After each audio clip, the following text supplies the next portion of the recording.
मंगल पांडे भारतीय स्वतंत्रता संग्राम के पहले नायक माने जाते हैं। 1857 के विद्रोह का शंखनाद करने वाले मंगल पांडे ने अंग्रेजों के खिलाफ विद्रोह का बिगुल फूंका, जिसने भारत में अंग्रेजी शासन के विरुद्ध पहली क्रांति को जन्म दिया। उनकी कहानी केवल एक सैनिक की नहीं है, बल्कि एक ऐसे नायक की है जिसने अपने साहस, त्याग और देशभक्ति से न सिर्फ तत्कालीन भारतीय समाज को झकझोरा, बल्कि आने वाली पीढ़ियों के लिए भी प्रेरणा बन गए। मंगल पांडे का जन्म 19 जुलाई 1827 को उत्तर प्रदेश के बलिया जिले के नगवा गांव में हुआ था। वे एक ब्राह्मण परिवार में जन्मे थे। भारतीय सैनिक के तौर पर उनकी नियुक्ति ईस्ट इंडिया कंपनी की बंगाल सेना में हुई थी और वे 64वीं बंगाल नेटिव इन्फेंट्री में सिपाही के रूप में कार्यरत थे। उनकी सरल जीवन शैली और देशभक्ति की भावना ने उन्हें ब्रिटिश सेना में भी लोकप्रिय बना दिया था। 1887 के विद्रोह का मुख्य कारण भारतीय सैनिकों के साथ अंग्रेजों द्वारा किया गया अत्याचार और धार्मिक भावनाओं का अनादर था। अंग्रेजी शासन ने भारतीय सैनिकों को नई राइफलें दी, जिनकी गोलियों को मुंह से काटकर बंदूक में डालना पड़ता था। इस कारतूस में गाय और सुअर की चर्बी मिली होती, जो हिंदू और मुस्लिम सैनिकों के लिए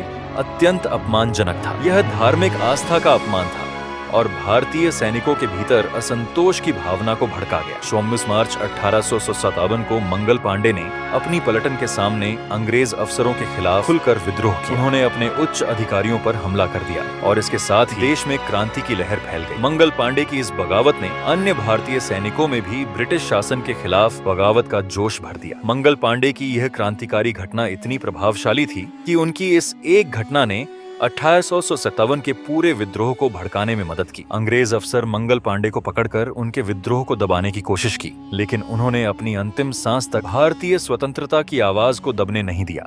मंगल पांडे को इस विद्रोह के लिए 8 अप्रैल 1857 को फांसी की सजा सुनाई गई। उन्होंने बिना डरे, बिना झुके यह सजा स्वीकार की और अंग्रेजों को बता दिया कि भारतीय अपने अधिकारों के लिए प्राणों की आहुति देने को भी तैयार है। उनकी शहादत ने न सिर्फ भारतीयों को प्रेरित किया, बल्कि स्वतंत्रता संग्राम की लहर को पूरे देश में फैलाने का काम किया।